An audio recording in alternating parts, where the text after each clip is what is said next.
నిజ నిర్ధారణకు అంతిమ నిర్ణయం DNA టెస్ట్. ఉన్నది ఉన్నట్లుగా వాస్తవాలను శోధించి వివరించే మన DNA టీవీ, మన రాష్ట్రం, మన ఛానల్. వైఎస్ఆర్ పార్టీ నాయకులు అధికారం కోల్పోయి ఇవాళ ఏం మాట్లాడుతూ ఉన్నారో, ఏం చేస్తూ ఉన్నారో వాళ్ళకి అర్థం కావట్లేదు. ఇవాళ అధికారంలో ఉండి ఆనాడు 5 సంవత్సరాలు ఒక అరాచకాలు చేసి, విధ్వంసాలు చేసి, రాష్ట్రాన్ని సర్వనాశనం చేసి, కక్ష సాధింపులతో ప్రజల్ని పీడించుకు తిన్నది వైఎస్ఆర్ పార్టీ జగన్మోహన్ రెడ్డి గారి నాయకత్వంలో. ఈరోజు వచ్చి ఇవాళ అసత్యపు మాటలు మాట్లాడుతూ ఉన్నారంటే నిజంగా ఇంతకంటే దుర్మార్గమైనటువంటి కార్యక్రమాలు ఇంకోటి ఉండవు. ఇవాళ మనం చూస్తూ ఉన్నాం. ఇవాళ వాళ్ళు వచ్చి నీతులు చెప్తా ఉన్నారు, నటిస్తూ ఉన్నారు. ముందు మీ నటన చూడలేకపోతున్నారు బాబు. ఎక్కడ చూసినా కూడా ఏదేదో జరిగిపోయినట్టుగా నటన చేస్తున్నారు. ఇవాళ మీరు పచ్చని పల్లెల్లో నెత్తుటి మరకలు చేసింది మీరు. ఆనాడు జగన్ ఫ్యాక్షన్ సంస్కృతితో కత్తులు తిప్పి గ్రామాల్లో అరాచకాలు చేసింది వైఎస్ఆర్ పార్టీ నాయకులు. ఇవాళ మీ నాయకుడు నాగమల్లేశ్వరరావు సర్పంచ్గా ఆనాడు అధికారాన్ని అడ్డం పెట్టుకుని అక్కడ గ్రామాల్లో వాళ్ళ మధ్య ఉన్నటువంటి వ్యక్తిగత కక్షలతో దాడులు చేసుకుని ఆనాడు అక్రమ కేసులు పెట్టి, అలాగే బాబురావు మీద దాడి చేసి, ఆ దాడిలో గాయపడినటువంటి బాబురావు దాదాపు 1 నెల రోజుల పాటు గుంటూరు ప్రైవేట్ హాస్పిటల్లో ఉంది. వాస్తవం కాదా? మరి తర్వాత ఆ గ్రామాల్లో చేసినటువంటి అరాచకాలు అక్కడ ఉన్నటువంటి గ్రామస్తులకు తెలియదా? తెలుగుదేశం ప్రభుత్వం వచ్చిన తర్వాత ఊరు వదిలిపెట్టి పారిపోయి మళ్ళీ ఊళ్ళోకి వచ్చి రెచ్చగొట్టే కార్యక్రమాలు చేసి ఆ వ్యక్తిగత కక్షలతో దాడి చేసుకుంటే దానికి పార్టీ రంగులు పులుతారా? ఇంతకంటే దుర్మార్గమైనటువంటి కార్యక్రమాలు ఇంకోటి ఉన్నాయా? ఆనాడు మొట్టమొదట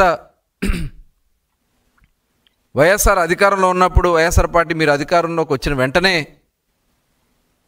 మీరు గుంటూరు జిల్లాలో చేసినటువంటి దాడులు ప్రజలకు గుర్తులేమనుకుంటా ఉన్నారా? ఆ రోజున మీరు అన్ని చోట్ల కూడా, అన్ని ప్రాంతాల్లో కూడా పెద్ద ఎత్తున దాడులు చేయించారు. తెలుగుదేశం పార్టీ నాయకుల మీద కేసులు పెట్టించారు. అనేక మందిని మీ కక్ష సాధింపుల వల్ల గ్రామాలు వదిలిపెట్టి పారిపోయినటువంటి సందర్భాలు లేవా? ఈరోజు మనం చూసుకుంటే మరి గతంలో తెలుగుదేశం పార్టీ నాయకుల పైన అచ్చెన్నాయుడు గారి దగ్గర నుంచి అనేక మంది నాయకులు నా మీద ఒకటి, చివరికి మా నాయకుడు నారా చంద్రబాబు నాయుడు గారి మీద కూడా మీరు కక్ష సాధింపుతో జైలుకు పంపించింది వాస్తవం కాదా? మరి ఆ రోజు మనం చూసుకున్నట్టయితే చెన్నుపాటి గాంధీ గారు విజయవాడ సొవ్వతో కన్ను పొడిచి కన్ను పోగొట్టింది మీ ప్రభుత్వం కాదా? దానికి కారణం జగన్మోహన్ రెడ్డి గారు కాదా? అలాగే దళిత సిఐ ఆనందరావుని బ్లాక్మెయిల్ చేసి బెదిరిస్తే తట్టుకోలేక అతను ఆత్మహత్య చేసుకుంది వాస్తవం కాదా? మీ నాయకులు పెద్దారెడ్డి చెప్పినటువంటి పనులు చేయలేదని చెప్పి ఆ రోజున కక్ష సాధింపులు చేసి గుర్రయ్య ఆత్మహత్య చేసుకుంది వాస్తవం కాదా? అలాగే ఒక పేదవాడైనటువంటి అమర్నాథ్ గౌడ్ పెట్రోల్ పేసి తగలబెట్టింది మీ ప్రభుత్వంలో కాదా? నందం సుబ్బయ్య, దాదాపు తోటచంద్ర, ఇలాంటి దాదాపు 80 మంది తెలుగుదేశం పార్టీ నాయకుల్ని పొట్టన పెట్టుకుంది మీ దుర్మార్గమైనటువంటి పార్టీ కాదా అని చెప్పి నేను అడుగుతా ఉన్నా. దీనికి సమాధానం చెప్పండి. ఇవాళ ఏదో జరిగిపోయింది అని చెప్పి అసత్యపు ఆరోపణలు చేసి ప్రభుత్వాన్ని బ్లాక్మెయిల్ చేయాలనో లేకపోతే ప్రభుత్వంలో ప్రజల్లో ఒక తప్పుదారి పట్టించాలని ప్రయత్నం చేస్తే అది జరగదనే విషయాన్ని మీరు ఈ సందర్భంగా తెలుసుకోవాలి. అలాగే చూసాం, ఆనాడు సీఎంగా ఉన్నటువంటి జగన్మోహన్ రెడ్డి గారి ఇంటికి దగ్గరగా ఆ ఒక దళిత ఆడబిడ్డ మీద అఘాయిత్యం చేసి హత్య చేస్తే కనీసం పట్టించుకున్నటువంటి సందర్భం లేదు. ఇలా చెప్పాలంటే కోకొల్లలో మీరు చేసినటువంటి దళిత యువకుడు సుబ్రహ్మణ్యం, మీ ఎమ్మెల్సీ అనంతబాబు హత్య చేసి డోర్ డెలివరీ చేస్తే అతన్ని తీసుకొచ్చి ఊరేగిస్తారు, పోలీస్ స్టేషన్లో కేకులు కట్ చేపిస్తారు. ఇదేనా మీ సంస్కృతి? ఆనాడు ఒక మాస్క్ అడిగిన పాపానికి డాక్టర్ సుధాకర్, దళితుడైనటువంటి డాక్టర్ సుధాకర్ని హింసించి అవమానపరిచి చివరికి అతనికి ప్రాణాలు పోవడానికి కారణమైంది మీరు కాదా? ఈ జగన్మోహన్ రెడ్డి గారు కాదా? అలాగే మీ ఇసుక దందాకి ప్రశ్నిస్తే వాళ్ళ మీద దాడులు చేశారు. వరప్రసాద్ అనే ఒక దళితుడికి శిరోమండనం చేసింది, ఇదంతా వాస్తవం కాదా అని చెప్పి నేను ఈ సందర్భంగా అడుగుతా ఉన్నా. మహిళలపై హత్యలు చేసింది మీరు, అత్యాచారాలు జరిపింది మీరు. సాక్షాత్తు పులివెందుల్లో ఒక మహిళ పైన అత్యాచారం చేసి హత్య చేస్తే పరామర్శకు వెళ్ళినటువంటి ఆనాడు ఒక దళితురాలైనటువంటి మరి ఈనాటి మంత్రి అనిత గారి మీద ఎస్సీ ఎస్టీ కేసు పెట్టింది వాస్తవం కాదా అనే విషయాన్ని ఈ సందర్భంగా మీకు తెలియజేస్తా ఉన్నా. అట్లాగే ఆ రోజున తెలుగుదేశం పార్టీ కార్యాలయం మీద దాడులు చేయించారు. ఆ దాడి చేసినటువంటి వాళ్ళకి ప్రమోషన్లు ఇప్పిస్తారు. చంద్రబాబు నాయుడు గారి మీద ఆనాడు దాడి చేసినటువంటి జోగి రమేష్ గారికి మంత్రి పదవి ఇస్తాడు జగన్మోహన్ రెడ్డి గారు. అంటే ఒక కక్షాపూరితమైనటువంటి రాజకీయాలకి care of address Jaganmohan Reddy. ఎవరైతే దాడులు చేస్తారో, తెలుగుదేశం పార్టీ కార్యాలయం మీద దాడులు చేస్తారో వాళ్ళకి నువ్వు ప్రమోషన్స్ ఇచ్చావంటే ఈ క్రిమినల్స్ని ప్రోత్సహించింది మీరు కాదా జగన్మోహన్ రెడ్డి గారు? నేను అడుగుతా ఉన్నా. బూతులు మాట్లాడితే వాళ్ళకి రక్షణ కల్పిస్తాం, ఇంకా పైగా భావ ప్రకటన చేసే స్వేచ్ఛ మీరు మాట్లాడినటువంటి సందర్భాలు. మీరు ఆ రోజున చేసినటువంటి అనేక కార్యక్రమాలు, పత్రికల మీద కూడా ఓ జీవో తెచ్చి గొంతు నొక్కే ప్రయత్నం చేసింది వాస్తవం కాదా? ఒకటి కాదు, రెండు కాదు, మీరు చేసినటువంటి అరాచకాలు ఇంకా మర్చిపోయారని చెప్పి వాడు మీరు ఇష్టం వచ్చినట్టు మీరు మాట్లాడితే అవన్నీ ప్రజలు నమ్ముతారనుకుంటా ఉన్నారా జగన్మోహన్ రెడ్డి గారు? మీ పేటీఎం బ్యాచెస్ ఇవాళ నటనలో నిజంగా సిగ్గేస్తుంది. వాళ్ళ నటన చూస్తామంటే చిచి, వీళ్ళ బియ్యం కొట్టేసినోడు మాట్లాడే, దొంగపాటాలు కొట్టినోడు మాట్లాడే. ప్రజాస్వామ్యంలో ఇంత నీచానికి కూడా దిగబడతారా? సిగ్గు లేకుండా బరి తెగించి మాట్లాడతారా? అసలు నాయకుడే సరైనోడు కాదు కానప్పుడు ఇంకా ఆటోమేటిక్గా ఇలాంటి దుర్మార్గాలు చాలా ఉంటాయి. ఆనాడు రఘురామకృష్ణరాజు గారి మీద కస్టోడియల్ టార్చర్ చేసి ఆ రోజున పైశాచిక ఆనందం పొందింది ఈ జగన్మోహన్ రెడ్డి. ఇవాళ వీళ్ళందరూ కలిసి మరి ఈరోజు మాట్లాడుతూ ఉన్నారు. ఇవాళ నేను అడుగుతా ఉన్నా, ఖచ్చితంగా త్వరలోనే వైసీపీ కార్యాలయానికి టూలెట్ బోర్డు పెట్టబోతూ ఉన్నారు. ఇవాళ దానికోసం అక్కడ ప్రెస్ మీట్లు పెట్టి తాత్కాలికంగా నడిపిస్తూ ఉన్నారు. డెఫినెట్గా మీ పార్టీ మొత్తం కూడా ఖాళీ అయిపోవడం ఖాయం. ఫ్రస్ట్రేషన్లో రోజుకో మాట మాట్లాడుతూ ఉన్నారు. ఏం మాట్లాడుతున్నారు ఫ్రస్ట్రేషన్లో? రప్ప రప్ప అంటే సినిమాలో డైలాగులు చెప్తే తప్పేంటి? సినిమాలో ఉన్నప్పుడు బయట మాట్లాడుతూ అంటే కత్తులు పట్టుకుని రోడ్ల మీద చిందులేస్తూ ఊరుకుంటారా? ప్రజాస్వామ్యంలో మీ ఇష్టం వచ్చినట్టు మీరు మాట్లాడితే ఊరుకుంటారనుకుంటా ఉన్నారా? ఇవాళ నేను అడుగుతా ఉన్నా, సింగయ్య సింగయ్యకి సంబంధించినటువంటి విజువల్స్ వస్తే నా కారుకు సంబంధం లేదు, మా కారు తొక్కించలేదు, అసలు మాకే సంబంధం లేదు, వెనకేదో వచ్చినటువంటి వెహికల్ తొక్కిందని చెప్పినటువంటి మీరు తర్వాత మరి ఆ కుటుంబాన్ని పిలిచి మరి వాళ్ళకేదో ఓదార్పులు చేసినటువంటి విషయాన్ని చూస్తూ ఉంటే ఎంత ఏ రకంగా మీరు మాట్లాడుతూ ఉన్నారు. ఇవాళ మీరందరూ కూడా చూసాం, సిద్ధార్థ కౌశల్ ఐపీఎస్ గారు వ్యక్తిగత కారణాలతో ఆయన రాజీనామా చేసి ఆయన ఆంధ్రప్రదేశ్ రాష్ట్ర ప్రభుత్వం కానీ ఆంధ్రప్రదేశ్ కానీ నాకు చాలా ఇష్టం, కానీ నా వ్యక్తిగత కారణాల వల్ల నేను స్వచ్ఛంద పదవీ విరమణ చేస్తున్నానని చెప్తే దాన్ని మీరు రాజకీయం చేస్తారు. చెప్తున్నాం అదే, మీరు సింగయ్యదే దానికి ఒక ఉదాహరణ.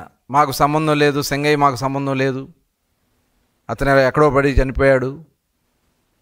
మరి అట్లాంటప్పుడు మీరు ఇంటికి పిలిచి ఎందుకు చెప్పారు అంటే ఇవన్నీ కూడా చూస్తూ ఉంటే తప్పుడు ప్రచారాలు చేసి మళ్ళీ తర్వాత సమర్థించుకోవడం. ఇప్పుడు కూడా సిద్ధార్థ కౌశల్ గారు ఆయన వ్యక్తిగత కారణాలతో అతను రాజీనామా చేస్తే దాన్ని తీసుకొచ్చి వేధింపులతో వాళ్ళు వెళ్ళిపోతున్నారు. ఎవరు వేధింపులు చేశారు? మీరు మీ ప్రభుత్వ హయాంలో అధికారులతో వేధింపులు చేయించి ఎవరైతే సహకరించలేదో వాళ్ళని పక్కన పెట్టి పోస్టింగ్లు కూడా చేసింది మీరు జగన్మోహన్ రెడ్డి గారు. ఇవాళ మీ కారణంగా అనేక మంది ఐఏఎస్ ఆఫీసర్లు జైలు పాలైనటువంటి విషయం వాస్తవం కాదా? మీరు చేసినటువంటి కుట్రలో అనేక మంది ఐఏఎస్ ఆఫీసర్లు కానీ ఐపీఎస్ ఆఫీసర్లు కానీ ఇవాళ కోర్టు కేసులు ఎదుర్కొంటున్నది వాస్తవం కాదా?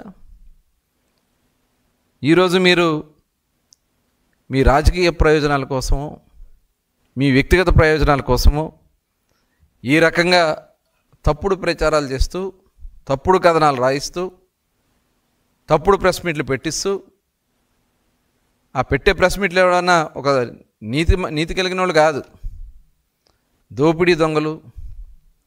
వీళ్ళు వచ్చి మాట్లాడుతూ ఉంటే నిజంగా చాలా బాధ అనిపిస్తూ ఉంది. ఇప్పుడు చూస్తే గతంలో పాస్టర్ ప్రవీణ్ అతను యాక్సిడెంట్ అయి చనిపోతే దాన్ని తీసుకొచ్చి రాజకీయం చేసి మతాల మధ్యన విద్వేషాలు సృష్టించాలని ప్రయత్నం చేసింది ఇదే. ఇలాంటి దుర్మార్గమైనటువంటి ఆలోచనలు అన్నటువంటి ఒక క్రిమినల్ మనస్తత్వం ఉన్నటువంటి వ్యక్తి జగన్మోహన్ రెడ్డి. ఆ కింద పిల్ల సైకోలు, ఈ పిల్ల సైకోలు అందరు కలిసి వాళ్ళు చేసినటువంటి తప్పిదాల నుంచి తప్పించుకోవడం కోసం తప్పుడు ప్రెస్ మీట్లు పెట్టడమో తప్పుడు కథనాలు చేపిస్తామో అధికారులను బ్లాక్మెయిల్ చేయటమో అధికారుల్ని వ్యక్తిగత స్వార్థం కోసం వాడుకోవాలనే ప్రయత్నం చేస్తున్నటువంటి విషయం మనం చూసాం. బొంబాయి నటి కాదంబరి జత్వాని మరి ఆ సినిమా హీరోయిన్ని మీరు మీ అధికారాన్ని అడ్డం పెట్టుకుని పోలీస్ వ్యవస్థను ఏ రకంగా ఉపయోగించుకున్నారో స్వయంగా ఆమె అందరికీ చెప్పినటువంటి విధానం. ఇవన్నీ వాస్తవాలు కదా జగన్మోహన్ రెడ్డి గారు? ఇవాళ మీరు వచ్చి నీతి కబుర్లు చెప్తూ అక్కడ వాళ్ళు ఏదో వ్యక్తిగత గొడవల్లో జరిగినటువంటి విషయాన్ని తీసుకొచ్చి అది పార్టీలకి రుద్దాలని ప్రయత్నం చేయటం, ఒక పనికిరాని చెత్త వెధవలతో బియ్యం బొక్కేసి దానికి సమాధానం చెప్పించండి. మీరు ముందే వెళ్ళి అడ్వాన్స్గా వెళ్ళి కోర్టులను ఆశ్రయించడం, హ్యాండ్స్ బెటర్ బెయిల్ తెచ్చుకోవాలని ప్రయత్నం చేస్తాం. మీరు చేసింది తప్పిదాలు. బియ్యం కొట్టేశాడు, 8,000 బస్తాలు బియ్యం కొట్టేసినా మీ పేరు నానితో మీరు ప్రెస్ మీట్లు పెట్టిస్తున్నారంటే ఇంతకంటే సిగ్గుచేటు ఇంకోటి ఉంటుందా? ఇవాళ ఆయన స్వయంగా చెప్పాడు డబ్బులు కట్టాడు అంటే దొంగతనం చేసి డబ్బులు కట్టేస్తే దొరైపోతారా? ఇవాళ అంటే అటువంటి వ్యక్తుల్ని మీరు మీ పక్కన కూర్చోబెట్టుకున్నారంటే దొంగలతో ప్రయాణం చేస్తున్న మీరు ఒక పెద్ద దొంగ. ఇవాళ ఇళ్ల పట్టాలు అక్రమంగా అక్కడ ఇళ్ల పట్టాలన్నీ కూడా సృష్టించి ఎన్నికల్లో కొడుకుని అందలం ఎక్కించడం కోసం అధికారాన్ని దుర్వినియోగం చేసినటువంటి వ్యక్తుల్ని మీరు మీ పక్కన పెట్టుకుని ప్రోత్సహిస్తారా? మీరు దాదాపు 2019 నుంచి కోర్టు వాయిదాలు ఎగ్గొడుతూ ఈరోజు నీతి కబుర్లు చెప్తా ఉన్నారు. వీళ్ళు అవినాష్ రెడ్డిని కాపాడుకోవడం కోసం ఆ కేసును ముందుకెళ్లకుండా ఉండడానికి ప్రయత్నం చేసినటువంటి విధానాలు నిజంగా చాలా చాలా జుగుప్సాకరంగా ఉంది. ఇలాంటి పరిస్థితులు చూస్తూ ఉంటాయి. చాలా ఇలాంటి వ్యక్తులు వచ్చి రోజు ప్రజలకి అసత్య ప్రచారం చేయడానికి ప్రయత్నాలు చేస్తూ ఉంటే నిజంగా ఇది ప్రజాస్వామ్యంలో తాత్కాలికం మాత్రం, అది గుర్తుపెట్టుకోండి. శాశ్వతంగా మీ పార్టీ కార్యాలయాలకి తాళాలు పడే రోజులు అతి దగ్గరలోనే ఉన్నాయి. శాశ్వతంగా టూలెట్ బోర్డులు పెట్టుకునే పరిస్థితి మీ కార్యాలయాలకు రాబోతూ ఉన్నాయి. ఇవాళ మీరు తప్పుడు ప్రచారాలు చేసి అసత్యపు ఆరోపణలు చేస్తే నమ్మడానికి ప్రజలు ఎవరు కూడా సిద్ధంగా లేరు. ఇవాళ ఒక మంచి పరిపాలన అందించాం 1 yearలో. ఈ సంవత్సర కాలంలో ప్రజలు ఏదైతే ఆకాంక్షించారో ఈ రాష్ట్రంలో గాడి తప్పినటువంటి పరిపాలన మొత్తాన్ని కూడా గౌరవ ముఖ్యమంత్రి చంద్రబాబు నాయుడు గారు, అటు ఉప ముఖ్యమంత్రి వర్యులు పవన్ కళ్యాణ్ గారు, ఇవాళ కేంద్రం సపోర్ట్ నరేంద్ర మోడీ గారి సపోర్ట్తో ఇవాళ ప్రజలకు ఇచ్చినటువంటి సూపర్ 6 హామీలన్నీ కూడా నెరవేర్చుకుంటూ ముందుకెళ్తూ ఇవాళ మీరు చేయలేనటువంటి పనులు మేము చేస్తూ ముందుకెళ్తా ఉంటే చూసి తట్టుకోలేక ఇవాళ పెన్షన్లు ఈ భారతదేశంలో ఏ రాష్ట్రంలో ఇవ్వని విధంగా 64 లక్షల మందికి పెన్షన్లు ఇస్తున్నటువంటి ఏకైక రాష్ట్రం ఆంధ్రప్రదేశ్ రాష్ట్రం. 4,000 రూపాయలు చొప్పున ఇవ్వడం, 6,000 వికలాంగులకు ఇవ్వడం, 10,000 రూపాయలు క్రానికల్ డిసీజ్తో కిడ్నీస్ పేషెంట్స్కి ఇవ్వడం, దాదాపు 15,000 రూపాయలు 100% బెడ్ రిడెన్ అయిన వాళ్ళకి 15,000 రూపాయలు ఇవ్వడం, 3 గ్యాస్ సిలిండర్లు ప్రతి కుటుంబానికి ఇవాళ దాదాపు 2 కోట్ల గ్యాస్ సిలిండర్లు ఇచ్చినటువంటి ప్రభుత్వం. అలాగే మొన్ననే తల్లికి వందనం కింద ఎంతమంది పిల్లలు చదువుకుంటే అంతమందికి మీరు కేవలం 42 లక్షల మందికి ఇస్తే ఇవాళ 67 లక్షల మందికి తల్లికి వందనం కింద ప్రతి ఆడబిడ్డకి, ఎవరైతే పిల్లలు స్కూలు పంపిస్తున్నటువంటి ప్రతి బిడ్డకి 15,000 రూపాయలు చొప్పున ఇస్తున్నటువంటి కూటమి ప్రభుత్వం. ఇవాళ రోడ్లన్నీ గుంతలమయం అయిపోయింటే గుంతలన్నీ కూడా పూడ్చి ప్రజలకి సౌకర్యంగా ఉండే విధంగా చేయటం, గ్రామాల్లో సీసీ రోడ్లు వేయటం, ఇవాళ అభివృద్ధి కార్యక్రమాలు ఒక పక్కన జరుగుతూ ఉన్నాయి, సంక్షేమ కార్యక్రమాలు ఒక పక్కన జరుగుతూ ఉన్నాయి. త్వరలోనే అన్నదాత సుఖీభావ కింద రైతులకు 20,000 రూపాయలు ఇచ్చే దాంట్లో భాగంగా మొదటి విడత ఇవ్వబోతూ ఉన్నాం. ఉచిత బస్సు ప్రయాణం ఇవ్వబోతూ ఉన్నాం. ఈ కార్యక్రమాలన్నీ జరుగుతూ ఉంటే ఇవాళ ఇవన్నీ చూసి తట్టుకోలేక బురద జల్లే కార్యక్రమాలకి కొంతమంది పేటీఎం బ్యాచెస్ని పెట్టుకుని మీరు ఇష్టం వచ్చినట్లు వ్యవహరిస్తే ప్రజలే మీకు బుద్ధి చెప్తారని తెలియజేసుకుంటూ, ఎప్పటికైనా మీలో మార్పు రావాలని మరొకసారి ప్రజాస్వామ్యంలో ప్రజలకి మేము ఈ రాబోయే కాలంలో అన్ని కార్యక్రమాలు చేసుకుని ముందుకెళ్తామని కూడా తెలియజేస్తాను.